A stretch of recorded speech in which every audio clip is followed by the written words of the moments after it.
সকাল এখন 8:30 নাগাদ বাজে, আর আমি দোকানে আছি। বাবা দোকান খুলেছিল আজকে। বাবার আজকে লাস্ট লেজার আছে। লেজারটা আরও প্রায় 2-3 সপ্তাহ আগে দেওয়ার কথা ছিল পরপর, কিন্তু কিছুতেই যেতে রাজি হচ্ছিল না, সুতরাং লেট হলো। অনেক বুঝিয়ে টুজিয়ে নিয়ে যাচ্ছি, মানে একটু সুস্থ হয়ে গেছিলো তো, সেই জন্য আর উনি ট্রিটমেন্ট করাবেন না।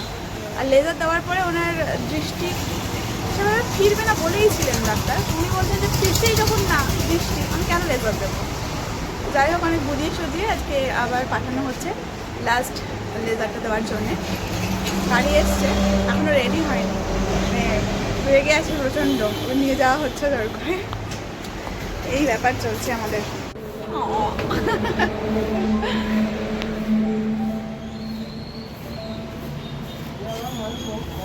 দেখেছো বাবা কেমন মুখ ভার করে আছে। বাবা এমনি শান্তশিষ্ট হলেও কিছু কিছু ব্যাপারে খুব একগুঁয়ে। অবশ্য দীর্ঘদিনের এই অসুস্থতা, ইঞ্জেকশন, বারবার লেজার কিংবা অপারেশন সবেতেই তো ওনার খুব কষ্ট হয়, তাই এগুলোকে আর কন্টিনিউ উনি করতে চান না। কিন্তু উনি যদি কন্টিনিউ চেক আপের মধ্যে না থাকেন তাহলেও খুব বেশি অসুস্থ হয়ে পড়বে। স্ট্রোকের পর থেকে যে কোনো মানুষই মানসিকভাবে খুব দুর্বল হয়ে পড়েন, বাবাও তাই। ফ্যামিলির আপস ডাউনের কথা তো তাকে জানানোই যায় না, উপরন্তু আশেপাশের কোনো মানুষের সুবিধা অসুবিধা হলেও উনি ছোট বাচ্চাদের মতন কেঁদে ফেলেন। এই সমস্ত কিছু নিয়ে আমরা হিমশিম খাই, আর এত গরমের মধ্যে আমিও বেশ কিছুদিন থেকে ভুগছি, শারীরিক এবং মানসিক দুটোভাবেই। সুতরাং আজকে আমি বাবাকে নিয়ে ডাক্তারের কাছে যাচ্ছি না, মাকে দিয়েই পাঠিয়ে দিচ্ছি। আসলে কয়েক মাস থেকে আমার অক্সিজেন লেভেল এত কমে যাচ্ছে যে আমার গা হাত পা পুরো খিচে ম্যাচ ম্যাচে ব্যথা হয়ে আছে। আর এগুলোই এখন আমাদের চেনা জীবন। সকালবেলায় মা রান্না বান্না করে দিয়ে গেছে, আমরা খেয়ে নেব টাইম মতো, আর বোন আবার একটু পরেই ওর এক্সাম দেওয়ার জন্য বেরিয়ে যাবে।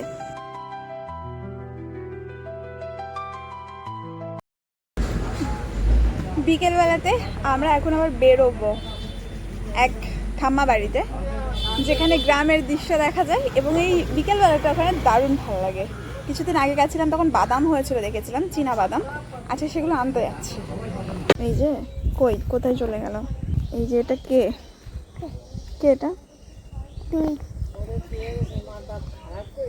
দেখিস? হুম হুম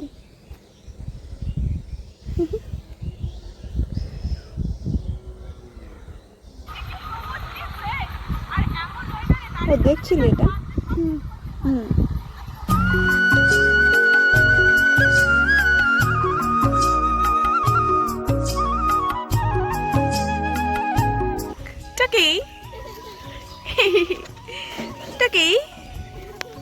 ওটাকে ইরাবতী?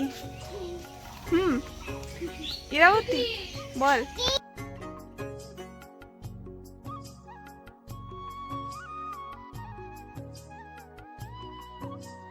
দেখি তুই মিয়াও মিয়াও, এখানে এখানে কানে গোজ।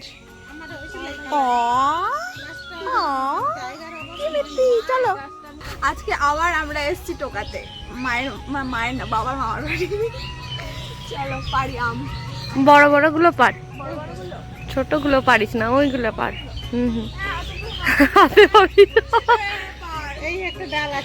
গাছে চাপ না।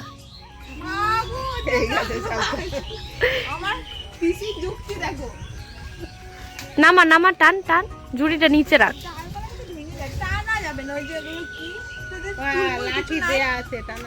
ইরাবতী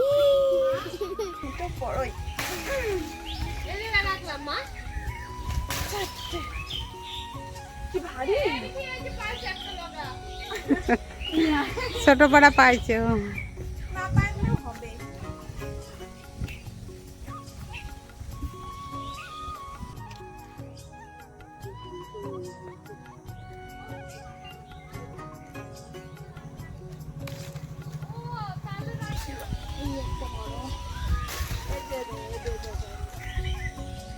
আর পারতে হবে না, 5টা। হ্যাঁ এতেই হবে, একে খায়। টক আম, টক বড় না, ওই তো ওইগুলো তোল। ওই যে দেখো ইটা লেবু। এই এক সুবিধা, গ্রামের বাড়িতে এত জায়গা থাকলে অনেক কিছু লাগানো যায়, বল। যখন ইচ্ছা চলো। ওই দে ওইগুলো তোল, ওইগুলোর মধ্যে থেকে না, তুই আয় আমি তুলি।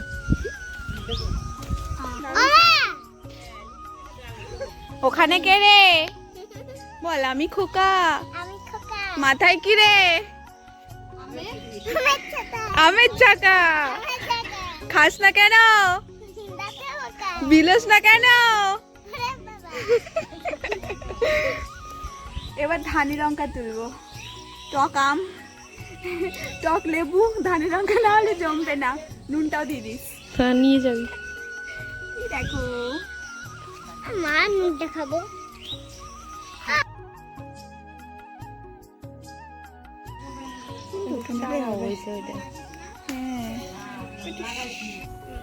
এখানে এসছি তো অনেক কিছু লাগানো আছে, সেগুলো একদম টাটকা টাটকা তুলে নিয়ে যাবো। আর দুজনে কি সুন্দর ফুল কেটেছি মাথায়, দেখো। চলো হাঁটি।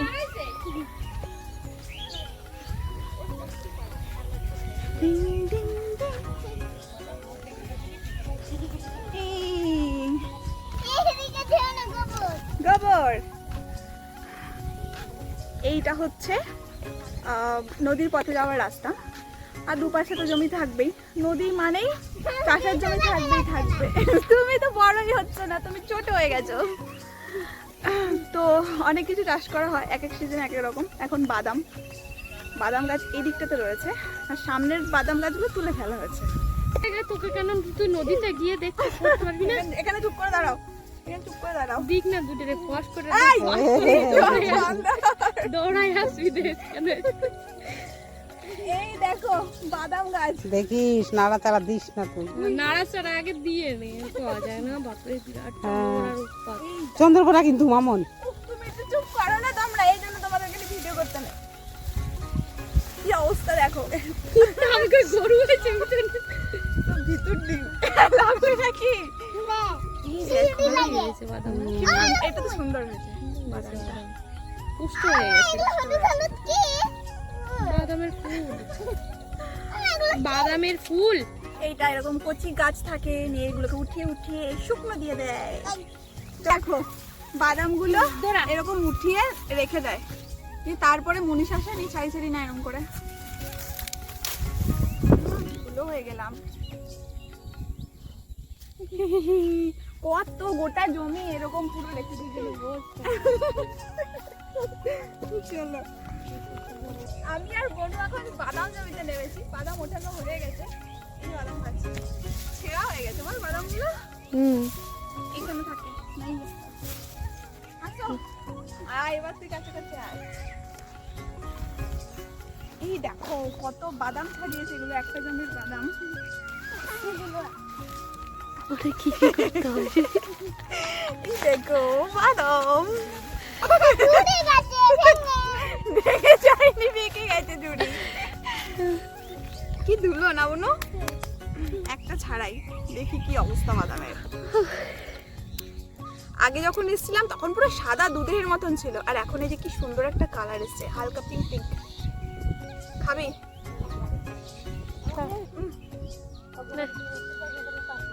ভালো মিষ্টি। এক ঝুড়ি বাদাম নিয়ে যাবো আমরা। নে আর নিবি তো নিয়ে নে, প্যাকেটে ভরে নিতে পারতিস। প্যাকেটে ভরে নে। ওইটা আমার গো।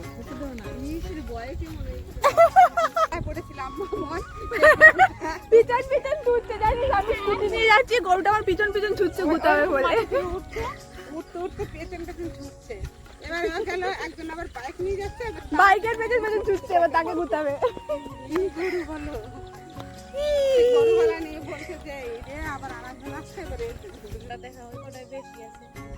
বুঝতে পারি না আমার বাবার তুমি তো বাদাম ভালোই হয়েছে। এগুলো তোদেরই? হ্যাঁ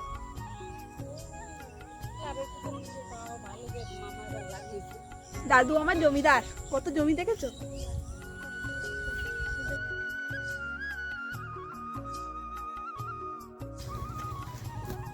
কেমন গরু ঘাস খাচ্ছে দেখেছো, সুন্দর না?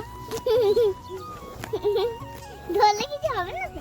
না কিচ্ছু হবে না, কিন্তু তুমি ধরো না।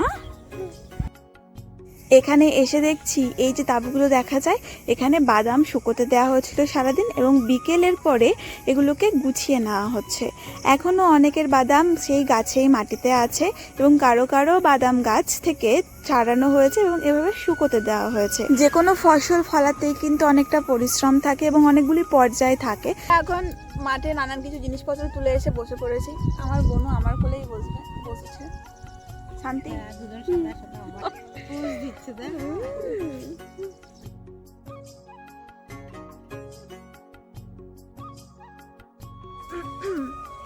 সন্ধ্যা হয়ে গেল, আমরা এবার বাড়ি যাব।